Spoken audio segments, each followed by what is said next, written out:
بالله من الشيطان الرجيم. بسم الله الرحمن الرحيم. ولو ترى إذ وقفوا على النار فقالوا يا ليتنا نرد ولا نكذب بآيات ربنا ونكون من المؤمنين بل بدا لهم ما كانوا يخفون من قبل ولو ردوا لعادوا لما نهوا عنه وإنهم لكاذبون وقالوا إن هي إلا حياتنا الدنيا وما نحن بمبعوثين ولو ترى إذ وقفوا على ربهم قال أليس هذا بالحق قالوا بلى وربنا قال فذوقوا العذاب بما كنتم تكفرون قد خسر الذين كذبوا بلقاء الله حتى إذا جاءتهم الساعة بغتة قالوا يا حسرتنا على ما فرطنا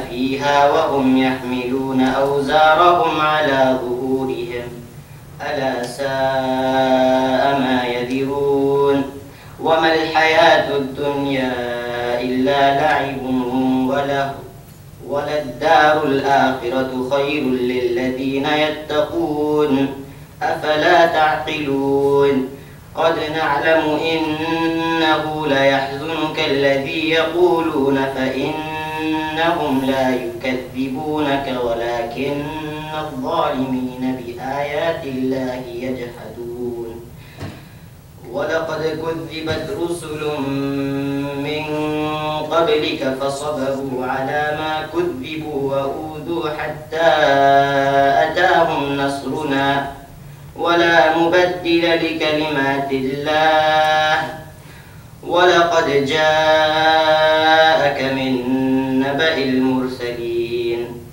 وإن كان كبر عليك إعراضهم فإن استطعت أن تبتغي نفقا في الأرض أو سلما في السماء فتأتيهم بآية ولو شاء الله لجمعهم على الهدى فلا تكونن من الجاهلين إنما يستجيب الذين يسمعون والموتى يبعثهم الله ثم إليه يرجعون وقالوا لولا نزل عليه آية من ربه قل إن الله قادر على أن ينزل آية ولكن أكثرهم لا يعلمون وما من دابة في الأرض ولا طائر يطير بجناحيه إلا أمم أمثالكم ما فرطنا في الكتاب من شيء ثم إلى ربهم يحشرون والذين كذبوا بآياتنا صم وبكم في الظلمات من يشاء الله يضلل ومن يشاء يجعله على صراط مستقيم قل أرأيتكم إن أتاكم عذاب الله أو أتتكم الساعة وغير الله تدعون إن كنتم صادقين بل إياه تدعون فيكشف ما تدعون إليه إن شاء وتنسون ما تشركون ولقد أرسلنا إلى أمم من قبلك فأخذناهم بالبأساء والضراء لعلهم يتضرعون فلولا إذ جاءهم بأسنا تضرعوا ولكن قست قلوبهم وزين لهم الشيطان ما كانوا يعملون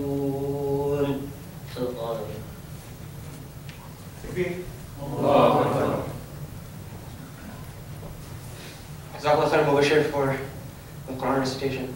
So, before we go on to the next segment, I'd just like to make a quick reminder. As you know, we have the Create-a-thon, which is the art and visual arts competition going on at Al-Huda.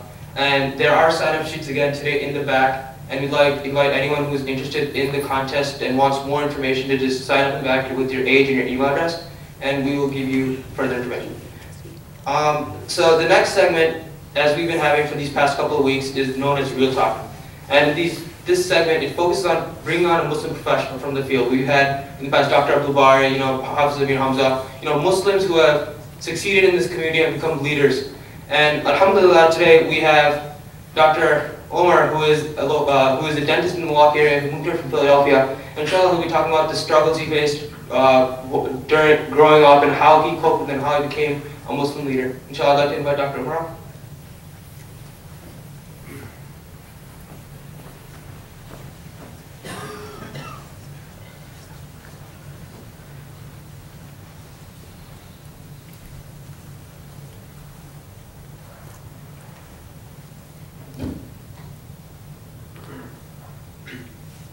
الحمد لله وكفى والصلاة والسلام على عباده الذين اصطفى أما بعد فأعوذ بالله من الشيطان الرجيم بسم الله الرحمن الرحيم اللهم صل على سيدنا محمد وعلى آل سيدنا محمد وبارك وسلم اللهم صل على سيدنا محمد وعلى آل سيدنا محمد وبارك وسلم اللهم صل على سيدنا محمد وعلى آل سيدنا محمد وبارك وسلم. Assalamu alaikum everyone. It's a pleasure for me to be here and to accept this invitation from the youth program to speak to you all. I was given a certain time period, so inshallah I don't want to go over that. I'll stick to that time. And there's a couple of things that they asked me to speak about. Inshallah, I'll do my best to address those issues. So as you guys, as they mentioned, I'm not originally from Milwaukee. I'm originally from the East Coast, just outside of Philadelphia. I was born and raised. The playground is where I spent most of my days. I don't know if you guys caught that.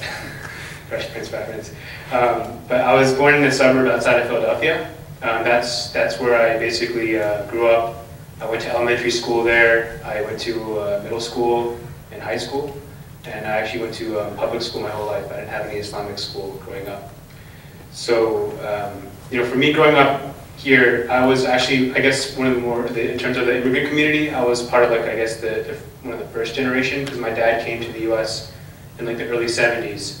So there weren't too many immigrant Muslims at the time. There were indigenous Muslims, African Americans, but there weren't too many immigrant Muslims at the time. So it was quite different for us growing up. I remember going through grade school. Me and my sister were the only Muslims in our school, up and from elementary school up until high school. There's only 2 Muslims, I think, all throughout middle school and high school, and then high school, I think there's maybe one other Muslim. So I had virtually no Muslim friends in terms of my school. And in terms of outside of school, I did have Muslim friends from our community, but unfortunately they weren't, the most practicing of Muslims, at the time. So, they weren't necessarily the greatest influence on me growing up. So, needless to say, I wasn't that religious of a child, I was actually a problem child for my parents. I gave them a lot of difficulties growing up. And even to this day, I still feel bad about all the sleepless nights I gave them and the difficulties that I gave them, and I ask Allah to forgive me for the hardship that I put them through. But I was not a good child. I didn't get good grades in school, and my parents were certainly worried about me because they didn't see me going towards the path that they had initially that they wanted me to go to. So, and I made like honor roll maybe once in middle school. I never got those bumper stickers that everyone else got. I always wanted a bumper sticker to say that I was an honor roll student, but I never got one. It was my sister who got them. So I didn't have much to show in terms of my grade, and even in terms of my, the company that I kept, it wasn't good either. So this was up until high school. I wasn't really practicing. I didn't know much, and just when I got into high school, things started to change. That's the time in my life where I kind of met a crossroads, where I had to kind of basically make a decision who I wanted to be and what type of company I wanted to keep. And I realized that the direction that I'm going now, I won't have a bright future if I continue the direction that I'm going. So what I slowly started to do is I slowly started to wean myself off of the friends that I had from before. it was very difficult because these are people who I had grown up with, these are people who I had spent many times with, I enjoyed many fun times with them, but I realized that if I kept this company, I don't think I would be where I want to go. So I had to slowly kind of wean myself off of that company. I had to make new friends. And even the new friends that I made, they weren't really like, they weren't Muslim. They were just like regular kids from my high school. Because again, remember, I went to a public school, so I didn't really have any like practicing Muslim friends. And this was all throughout high school. I really didn't have anyone at all. And you know, it was hard to like find some type of influence or role model because there just wasn't anything over there. And I remember like I was actually, I used to play a lot of sports too. I was very active. I was in the high school, the wrestling team. And I was actually, you know, Alhamdulillah, I was actually a very good wrestler. I was on the varsity team, and it's something I really enjoyed. Even to this day, I still do. But at the time, I realized that even with my sports, it was affecting me in my practice of Islam, because we would fast, we would wrestle during Ramadan. At that time, Ramadan was like in November, so we were the wrestling season was right during Ramadan, and I realized that it's actually affecting my fasting because I had a really hard time. I had to like open my fast during practice, and it was like, if you guys know anything, you know, about wrestling, it's very, very difficult. The practices are very grueling. It's very, very demanding. And additionally, the kids on the team weren't that good either. And you guys will notice this sort of underlying thing I'm getting at is that the company that we keep is very important.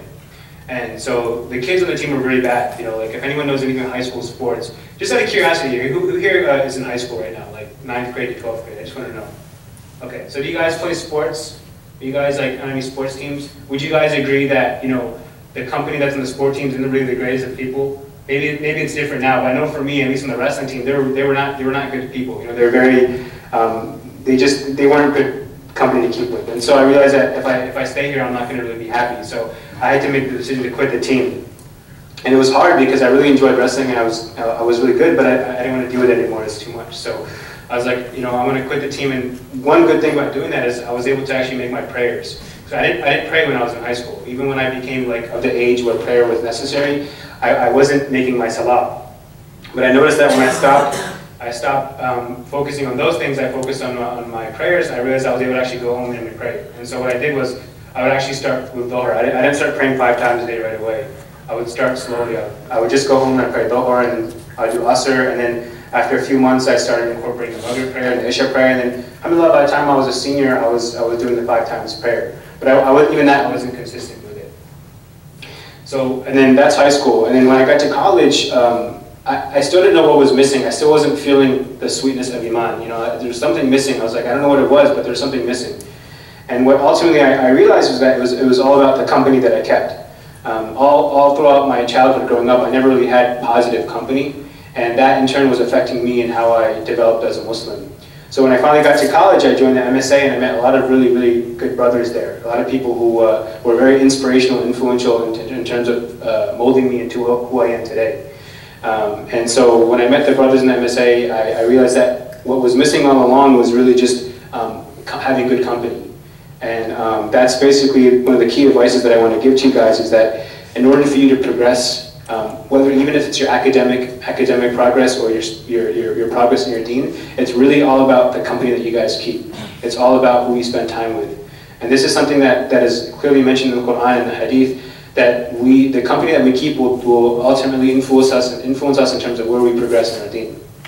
And all the time, I didn't realize it was just the friends that I was keeping. I really just need to make better friends. So when I made good friends, they in turn influenced me, and they took me to levels which I had not been to before. They encouraged me. Like when I was a freshman in college, I didn't know how to read the Quran. Like I could barely understand the difference between a ba and a ta. And for me, that was actually embarrassing. You know, like I can't even like read and prayer properly, and I'm an adult. I'm 18 years old. You know, no Muslim should be disconnected from the Quran at the age of 18 to 20 years old. I think that's a shame, and you know, on my behalf, really was. So. I realized I had to start learning Arabic, I had to start learning Quran, and all these things happened because I made good friends. They were there to encourage me, and they themselves, like I had friends who had memorized like 20 juz of the Quran, and I couldn't even read Arabic. I couldn't even read the Fatiha properly. And that was a real influence, a real motivation for me to start learning. And so eventually, you know, I picked up my Arabic and Islamic studies when I was in college, and you know, I still continue them today. And then eventually after college, my grades picked up a lot. Like when I became more religious, my secular studies also exponentially increased. And that's another point you guys realize, that when you guys start practicing and you start practicing thoroughly, you realize that it implements discipline into your life. And so when my dean became better, my grades became better too. And that obviously makes my parents happy as well. You know, they were concerned. So I totally turned it around in college. You know, I graduated with honors, and then eventually I got accepted to dental school, and I completed my dental school in Philadelphia, and then I moved here 2 years ago. I know I'm kind of running short on time here. So the take-home messages that I would recommend to you guys is, number one, you guys should always keep good company. The fact that you guys even have this youth program here is something which I didn't have growing up. I wasn't able to come to the masjid and listen to scholars like Sheikh Mubin Kamani, and last week we had Maulana Hamza Maqbool. I didn't have any of this. I mean, there were no scholars who were born and raised in America, who had studied and came back here to America. I had none of that, nothing. We didn't even have an imam, a proper imam in our community. So fortunately we had that here. You guys have Qari Naman, who was obviously born here, he's raised here, he speaks English really well, he's able to relate to you guys. These are all like amazing things that you have that I didn't have. Like the fact that you're sitting here, I didn't have this growing up. So that's one thing, is that you guys should keep company. You should always come to the masjid with your, come to the masjid and spend time here. And the second thing is just, in addition to having good company, having good friends, you should also make an effort to learn the Quran. I think that all of us, there's a Hifz program here. Obviously, I know Amir Hamza, Hafiz Amir has his own Hifz program as well. These are amazing things which we didn't have. Like amongst my group of friends, there's only one of them who ended up becoming a Hafiz. And so I think that's a disappointment that we didn't have that, but here we have that opportunity. There's programs here for you guys to learn. So certainly we should have a connection to the Quran. We should all make an effort to learn how to read Quran, learn with tajweed, and that in turn you'll notice it'll open up avenues that you didn't know before, because it'll encourage you to learn Arabic, encourage you to go on and further your Islamic studies, and that's obviously very important in terms of your spiritual development. So in terms of the take-home messages, again, I would say one is keep good company. And also one thing is make sure you guys, when you have to make friends, you can bring them over to your parents' house, because one thing that my parents were always skeptical was that they didn't know the kind of friends that I had. And if you guys have good company, it's good to bring them over to your parents' house, and their parents can see your friends. Because lots of times here in America, your parents are very skeptical because they don't know what you're doing when you go out, and they should be. If inshallah, when I have children, I'm going to be very protective of them too, because I don't know who they're hanging out with. I don't know where they're going at 8 o'clock at nighttime. I have no idea. So in order to help alleviate those things, you guys can bring your friends over and introduce them to your parents, and they can see what kind of company you're keeping. And that in turn will increase the trust between the child and the parent as well. So that's another thing to keep in mind, is make sure you keep good company and keep them aware of your parents, and your parents know who you're hanging out with. And that in turn will increase the level of trust amongst the child and the parent. And then the second thing, of course, is just make sure that you guys make an effort to learn little things about your deen. You don't have to become scholars right away, but at least do the little things, and you'll notice that in turn will lead to bigger results, inshallah. So I think my time is up. I don't want to go past it. I hope whatever information I was able to give was a benefit, and inshallah, I hope this program continues. Jazakallah khair. Takbir! Inshallah, that's better. So we've come to the point of our program where we get to the main talk. And inshallah, we're very blessed today to have Maulana Mubin Kamani from Chicago. Just a short background on Maulana Mubin. Maulana Mubin started at the age of 6 in Chicago, and as many of you know, he's one of the first class, or he's part of the first class of the Islamic Institute of Islamic Education in Elgin, Illinois. We actually have some students here today. And at the age of 16, Maulana Mubin traveled to the United Kingdom and enrolled in the acclaimed Darul Uloom Al-Arabiya Islamia, Bury. And he studied under some of the most renowned scholars at the time. And he completed the 6-year Alim course. And he returned in 2005, and he earned authorizations in Ijazah in several Islamic sciences, including exegesis of the Holy Quran, Hadith, and Fiqh. And after completing his studies, Maulana Mubin returned to the United States and served as the Imam at the Masjid in Elizabethtown, Kentucky. In 2006, he returned to Chicago, where he gave various sermons and lectures across the Chicago land area. And currently, Maulana Mubin is an instructor at the Darul Hikmah Academy and the MEC. He's also the co-founder of the Kamani clothing line, and many of you know Kamani clothes are pretty awesome. And inshallah, I'd like to invite Maulana Mubin up to talk about the topic of the Dajjal.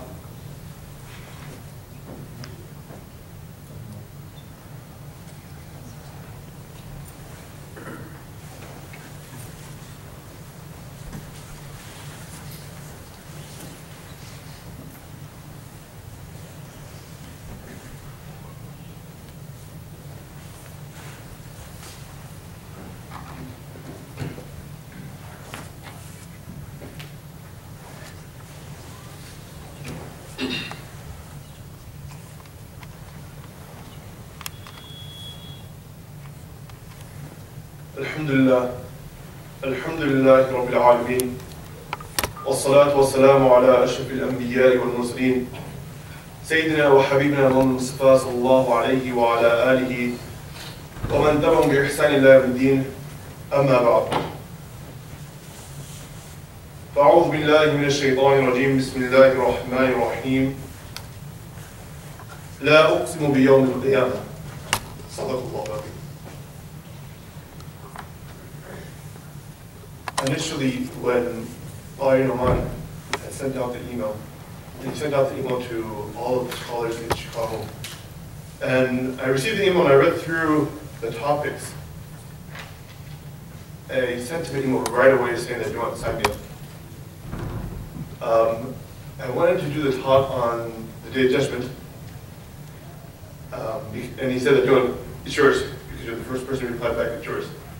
But then, he gave me this topic of Dajjal, and the topic of Dajjal is a topic that it gets everybody's ears to stand up. Everybody wants to know about Dajjal. What is he like? When will he come? How will his time be?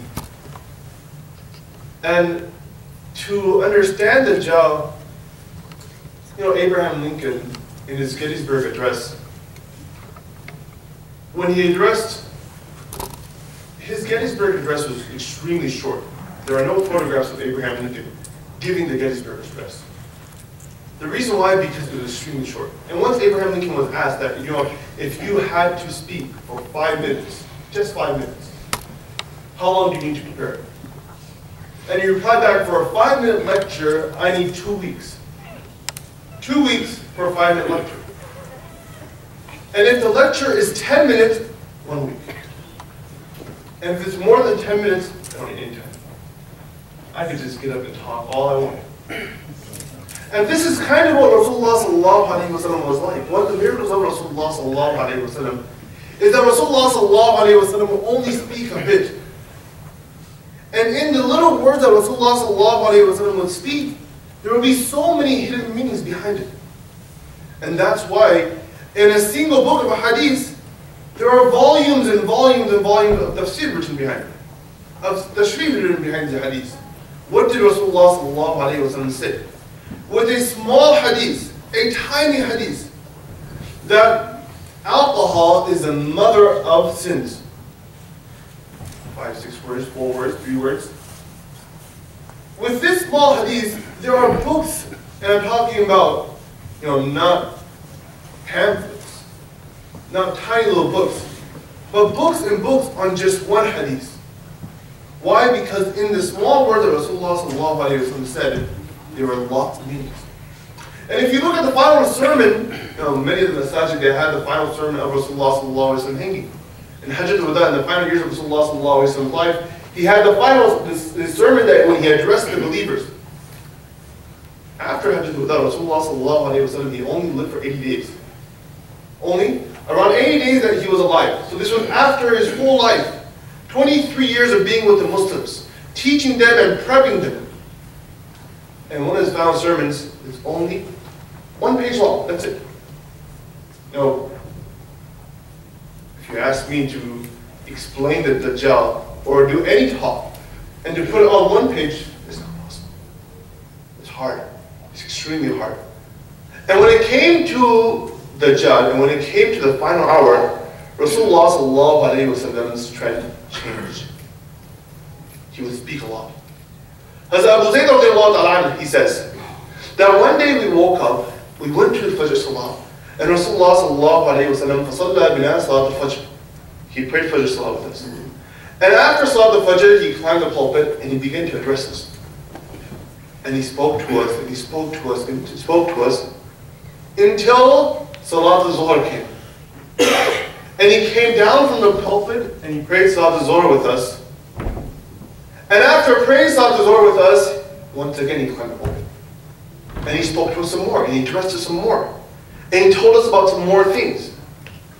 And then from Zuhr Salah all the way to Asr Salah, Asr Salah came, Rasulullah sallallahu alaihi wasallam came down the minbar, he came down the pulpit.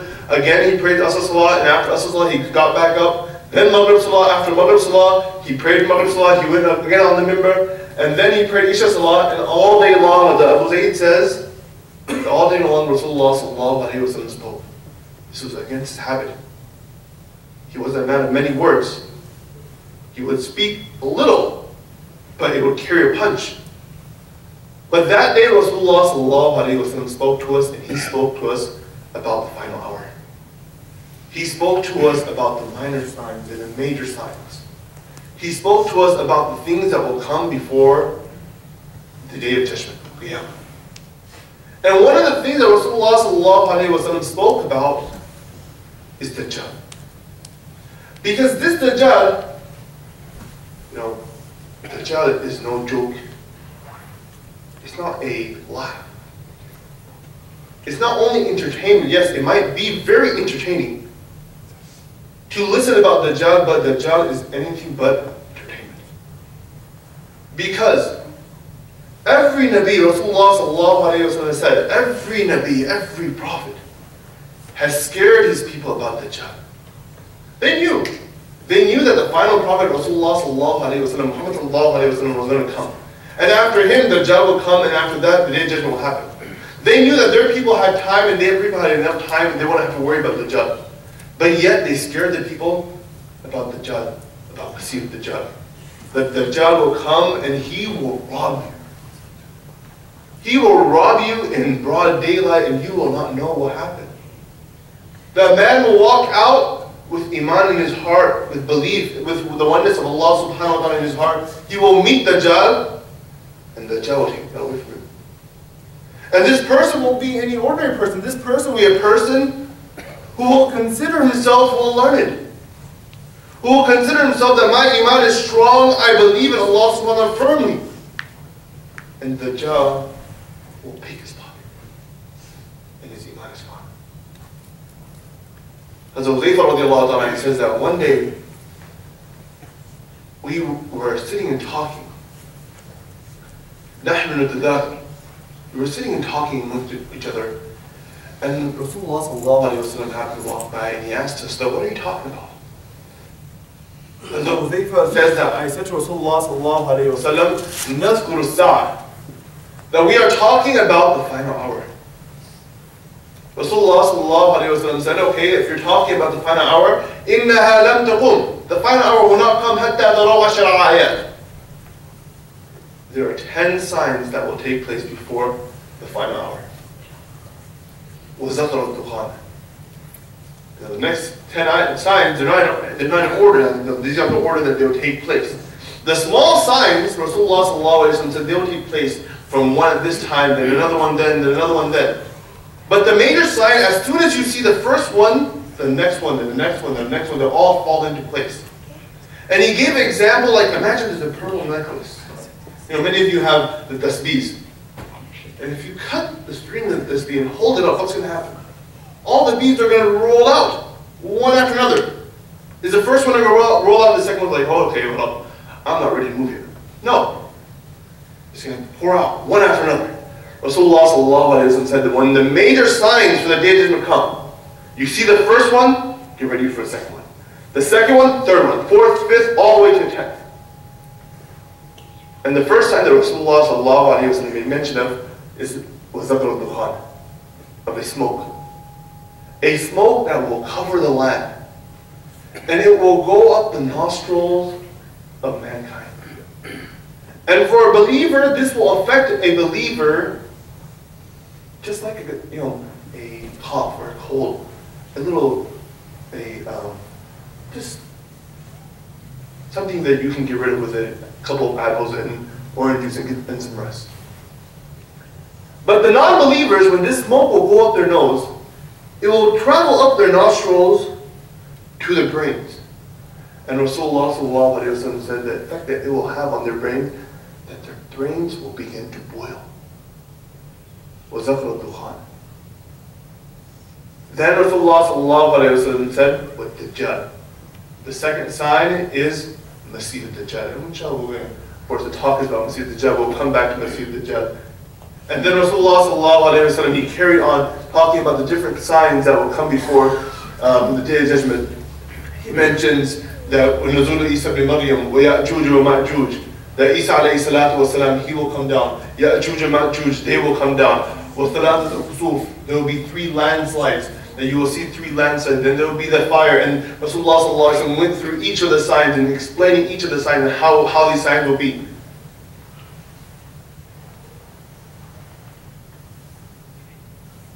But when it came to Dajjal, there are many ahadiths about Dajjal. And Rasulullah sallallahu alaihi wasallam goes into great detail. He talks about Dajjal's description, how he will look, his physical appearance. And the companion said about Dajjal that Rasulullah sallallahu alaihi wasallam described him so perfectly, it's as if we've seen him. It's like someone that we know. Rasulullah sallallahu alaihi wasallam, he spoke about his hair, how his hair will be, how his skin will be, how his forehead will be, how his eyes will be, how his teeth will be.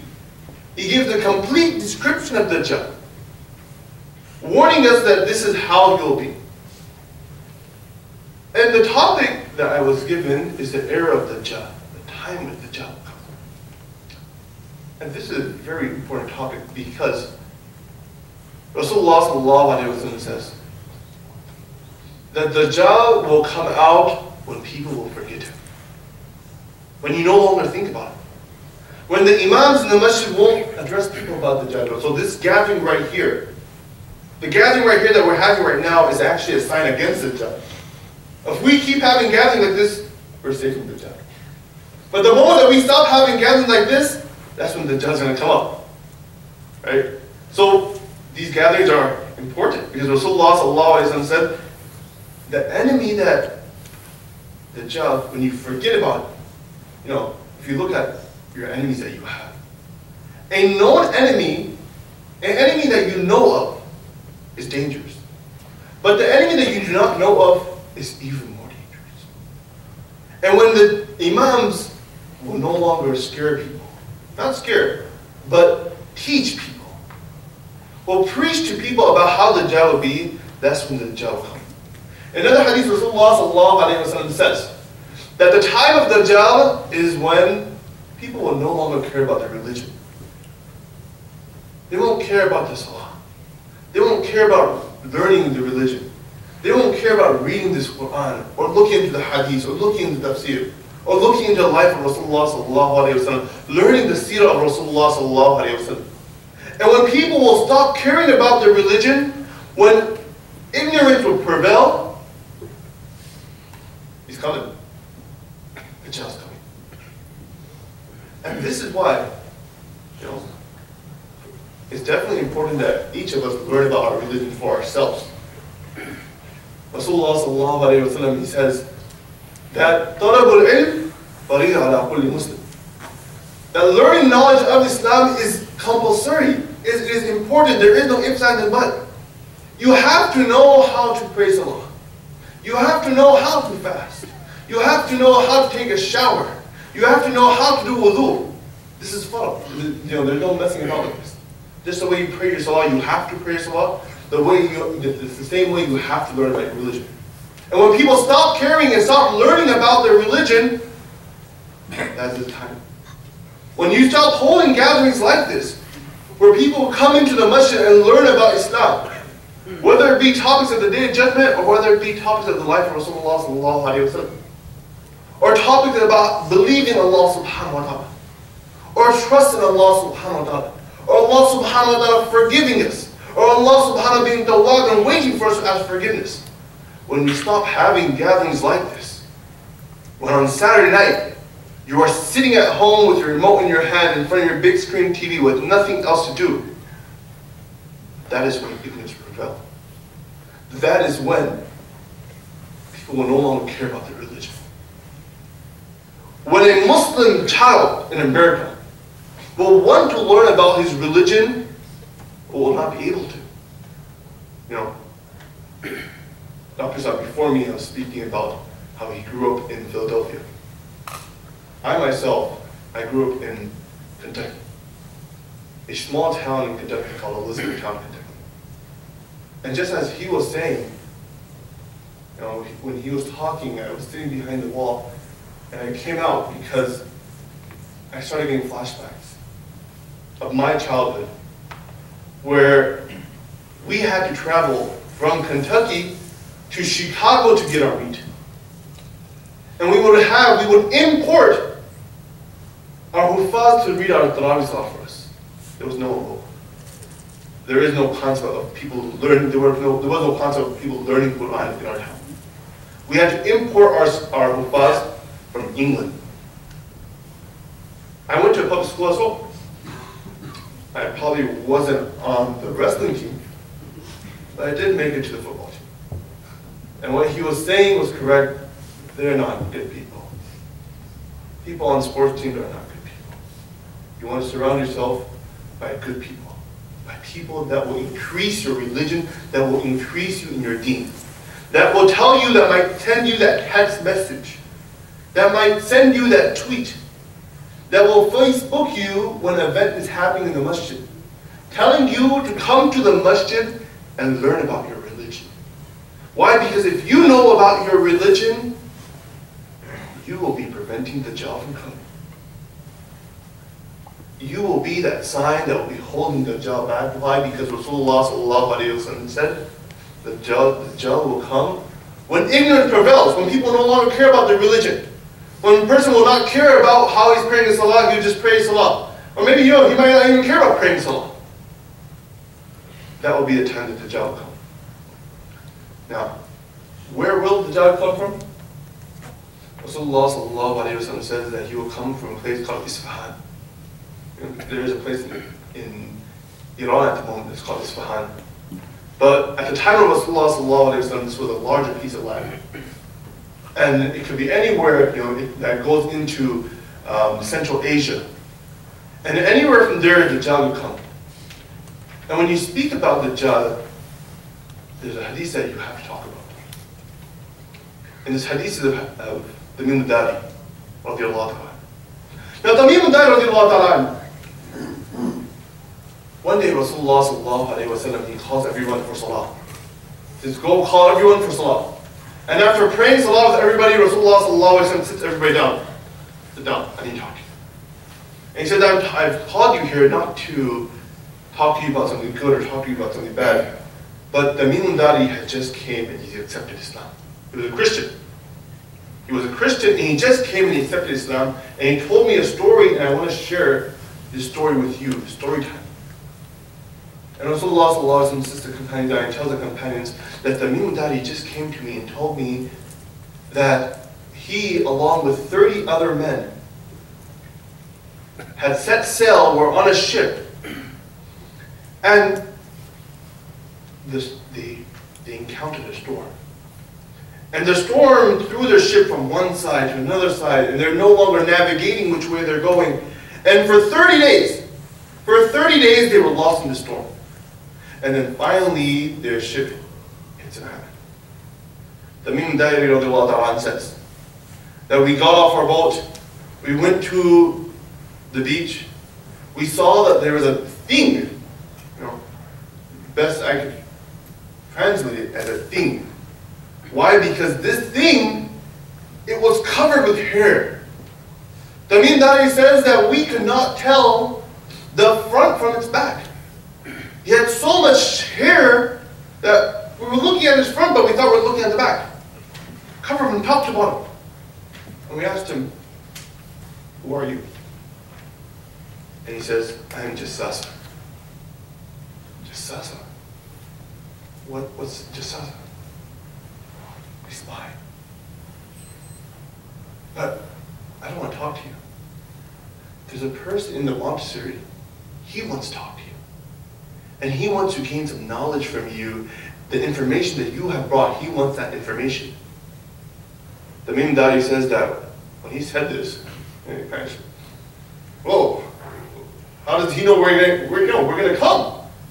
We came here by accident. We didn't mean to come here. The Tamim al-Dari said that we thought maybe Shaitan is inside. But yet we still went. And when we went inside, we saw that there was this man. And this man was tied up. He has shackles. And the shackles on his hands were shackled to his neck. So just imagine, like, to visualize it, he had like a collar on. And this collar had shackles that went to his arms. And he was shackled against the wall. And Tamim Dari says that his feet were shackled together as well. And we asked him, "Who are you?" And this man said to us, "I have some questions first. Answer my questions and I'll tell you all about me. I've been waiting for you guys. I'm not going to say no. Answer my question and I'll tell you all you want."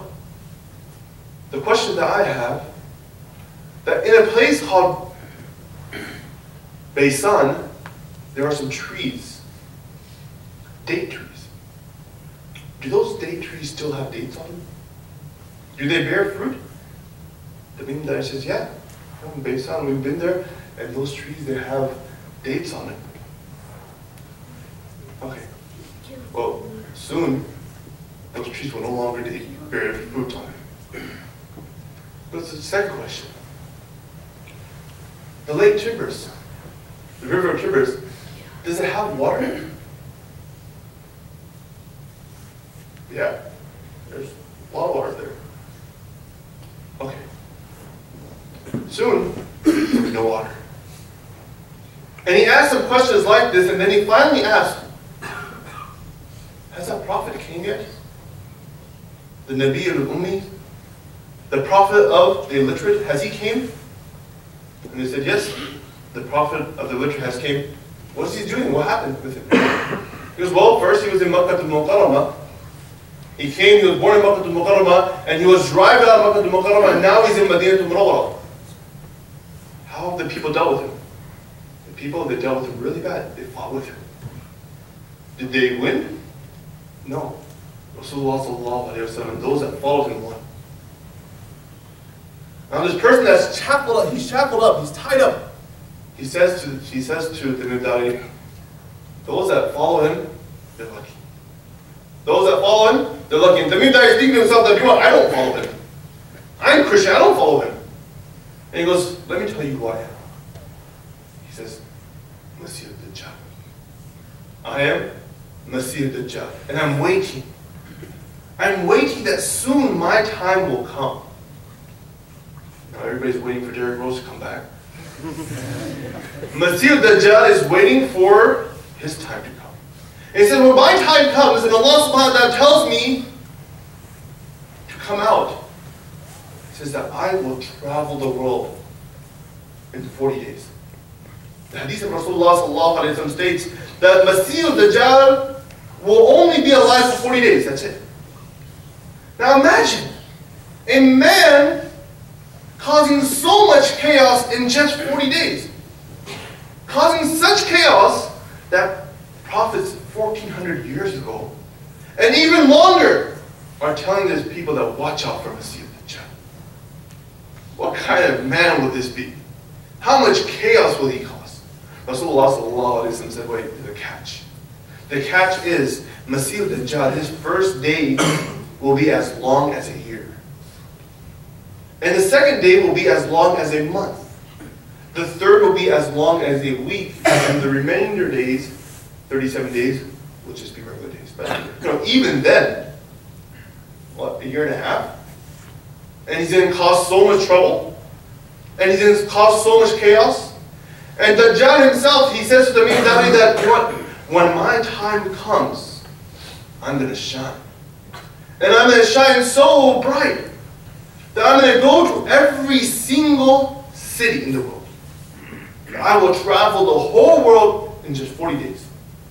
And each city I go into, I will cause so much chaos. And I will cause so much destruction. Besides 2 cities. 2 cities, I can't go to. At Harbiza. Each time I try to go in, there'll be angels there that will have swords in their hand and they'll, make me run away. Makkah al-Mukarramah in Tayyibah. Rasulullah sallallahu alayhi wa sallam, he then looked at the companion and said that, you know what, this is what Tamim Dari said. Have I not told you something like this? Did I not tell you the exact same thing? the companion said, yes, Rasulullah sallallahu alayhi wa sallam, you told us the exact same thing. Rasulullah sallallahu alayhi wa sallam, he had a staff in his hand, he hit the ground and he said, this is Tayyibah. He was in Medina to Marwa, he said, Medina is Tayyibah. It is pure from Dajjal. Now, the description of Dajjal, how will Dajjal look like? We'll go through some of the description that Rasulullah sallallahu alayhi wa sallam mentioned. He says that Rasulullah sallallahu alayhi wa sallam said that he will be a short man. He will be short. There are some other narrations saying that he will be a big man. He'll be fat. Right? He'll be a fat man. He'll be short, he'll be fat. He will have curly hair, locks of hair. He will have 2 eyes. You know, a lot of times people think that he'll just have 1 eye. No. Right? He will have 2 eyes. But from one, he will not be able to see. It'll be swollen. And his right eye will be swollen, and his left eye, he'll be able to see out. But even that won't be a normal eye. The pupil will be swollen as well. And Rasulullah sallallahu alayhi wa sallam says that he will be fair in complexion. He have a wheatish complexion, fair in complexion. A little bit of red in his complexion. And he says that he will have broad shoulders. He will have a shiny forehead. His teeth will be biting teeth, like in the twilight. Sharp teeth. Right? He'll have sharp teeth, and he will have a large space between his legs that will give him a brisk walk. He will walk really fast. And he will have no children. This is a brief description, a brief description of what Rasulullah sallallahu alayhi wa sallam said about Dajjal. And his deception. So one is his description. Now let's move on to his deception. What will he do? He will go into a town and take a Bedouin. And he will say to a Bedouin that, your parents have passed away. And I know you love your parents. Everybody, we all love our parents. Some of our parents have passed away, and we missed them a lot, and we value them a lot. But it's eye-opener to those whose parents are alive, to value your parents before they leave this world. I teach at a middle school, and just on Thursday, 2 students in our school, one who's in 8th grade and one who's in 4th grade. Do you have any 8th graders or 4th graders or middle schoolers in here? No? Everyone's past middle school? MashaAllah. 2 students, 8th grade and 4th grade, their mother passed away. She fought with cancer for a year, and on Thursday, she returned back to Allah subhanahu wa ta'ala, leaving behind 2 daughters and another daughter who's just a year old. And they miss their mother. The janazah was this morning, and they miss their mother. But valuing your parents after they're gone is too late. A smart person is a person who values their parents while their parents are still alive. Again, my topic's not on parents. I'm not going to keep talking to you about parents. But the Dajjal will say to this person that you miss your parents, don't you? And he says, yes, I miss my parents. So what about if I bring your parents back alive? What do you think? He says, you can do that? Yeah, I'm the Dajjal. I can do that. And he will have 2 shaitans that will take form of his parents, and they will say, Ya Buniyya, oh my child, follow him. He is the Lord. And this person will fall into the trap of Dajjal. Another hadith, Rasulullah sallallahu alayhi wa sallam says that he'll go to another Bedouin, and he'll say to a Bedouin that your camel has died. To some people, their cars are everything, right? They live in their car, they sleep in their car, any money that they get, they'll put it back into their car, getting a spoiler, getting this, getting that, souping up their car. This is what the Bedouins, their camels were like. It was their life. And he will say to a Bedouin that, your camel died, how about if I can bring your camel back to life? And he will bring this person's camel back to life. And this person said, you are definitely Allah. and he will fall under the trap of shaitan. Now this might be minor, and one or two people might fall under this trap. But the deception of shaitan goes further. Why? Because the hadith of Rasulullah sallallahu alaihi wasallam says the deception of Dajjal is further. Why? Because the hadith of Rasulullah sallallahu alaihi wasallam says Dajjal will point up to the skies and he will say, rain. And Allah subhanahu wa ta'ala will make it rain. And then he will point to the ground and he will say, grow. And crops will begin to grow. And he will say, whoever believes in me, let it rain on their land. And whoever doesn't believe in me, you get nothing. Then you get nothing. You know, when you cut somebody's expenditure off, when you threaten someone's wealth, that really weakens a person.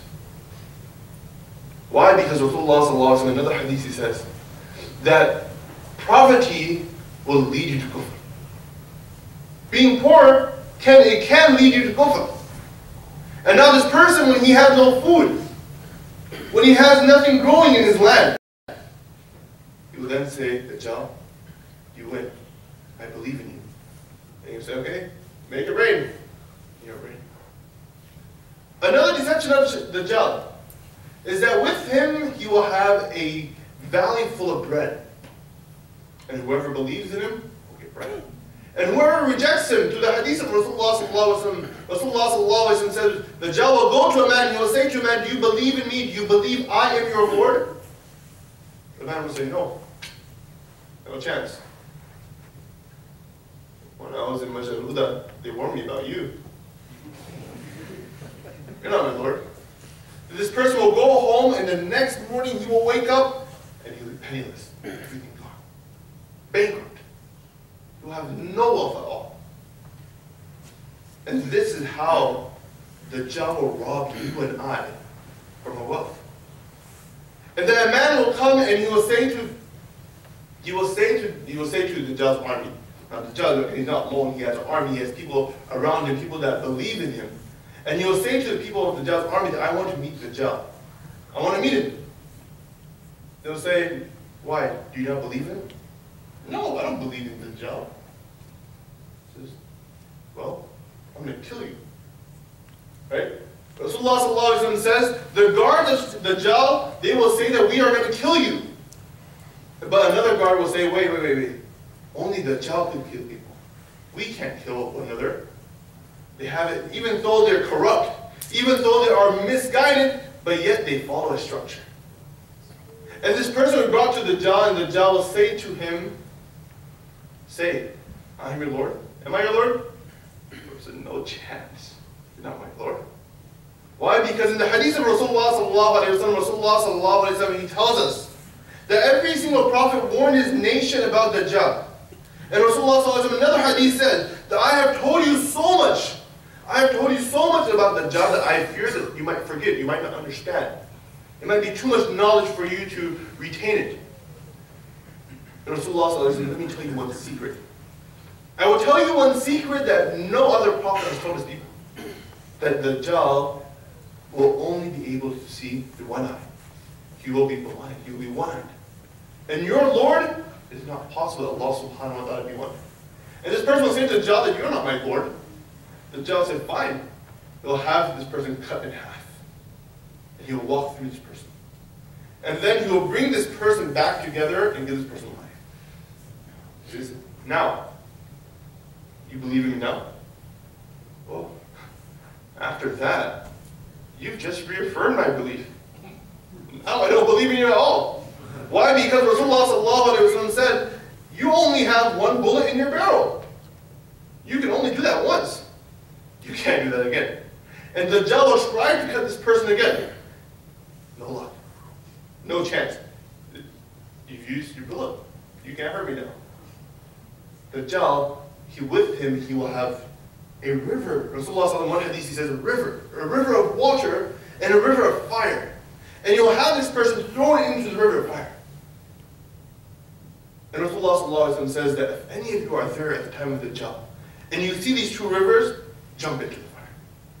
Why? Because the Dajjal is all about deception.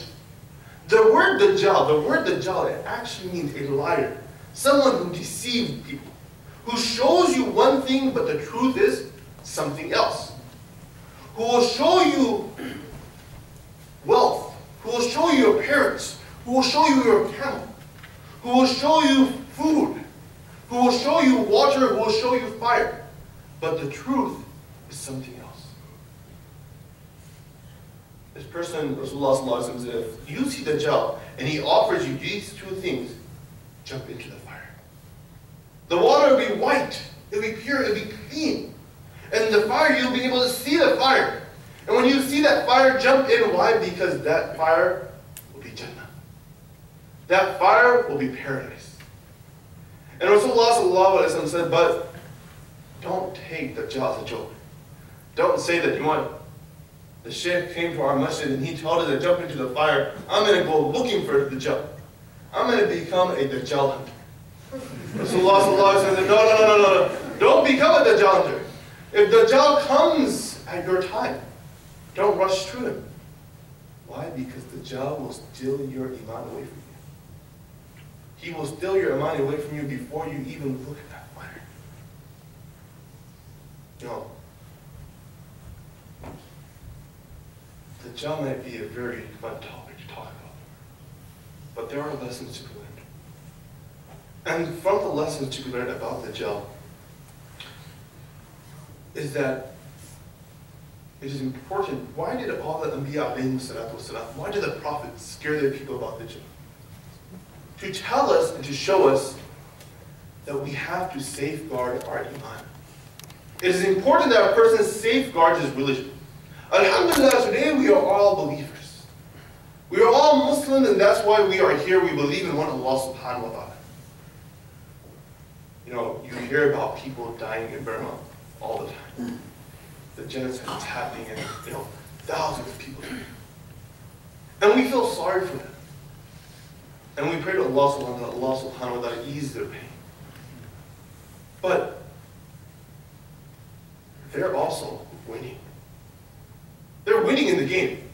Why? Because they are leaving this world with iman in their heart. Whereas you and I, our faith is still undecided. When Allah subhanahu wa ta'ala, when He talks about Sirat al-ladina an'amta alayhim, the path that we have favored, who are an'amta alayhim? An'amta alayhim are not scholars, are not imams, are not shuyukh. But an'amta alayhim are the people of the past, the people who are dead. Why? Because death is our certificate. It is our certificate that you have left this world with iman. Because Dajjal can take that certificate away from you. He can take that certificate away from you and he can rob you of your iman. And it is very important that a person learns about his enemy. And how to protect yourself from such enemy. And Rasulullah sallallahu alayhi wa sallam, he teaches us. How can you protect yourself from such enemy? He says that a person, in the hadith of Rasulullah sallallahu alayhi wa sallam, this hadith we found in Bukhari Sharif, he says a person who learned the last 10 ayats of Surah Kahf. Why Surah Kahf? Anyone ever wonder why Surah Kahf? The reason why Allah subhanahu wa ta'ala, Rasulullah sallallahu alayhi wa sallam told us, the person who remembers the last 10 or the first 10 ayats of Surah Kahf, is because Surah Kahf has a very special connection with Dajjal. In Surah Kahf, if you look at the stories, Surah Kahf has many great stories. Every single story in Surah Kahf is about deception. When Musa alayhi salatu wasalam, when he was with Khidr alayhi salatu wasalam, he sees one thing and he believes one thing. But the truth behind it is something else. The truth behind it is something else. When the people of their cave, there's so much wealth and everybody's worshiping this king. They leave it and they go to the cave. They see one thing, they could believe in one thing, but they stay away from it. So the stories about in Surah Kahf are about deception. And Rasulullah sallallahu alayhi wa sallam says that if you want to make your bunker, protect yourself, make a shield, put a barrier between you and Dajjal, then learn Surah Kahf. Memorize the first 10 ayahs. Rasulullah sallallahu alayhi wa sallam, he's also taught us a dua. He has taught us a dua where Rasulullah sallallahu alayhi wa sallam teaches us to seek protection from 4 things. says, Allahumma inni a'udhu bika min adhab al-qabr.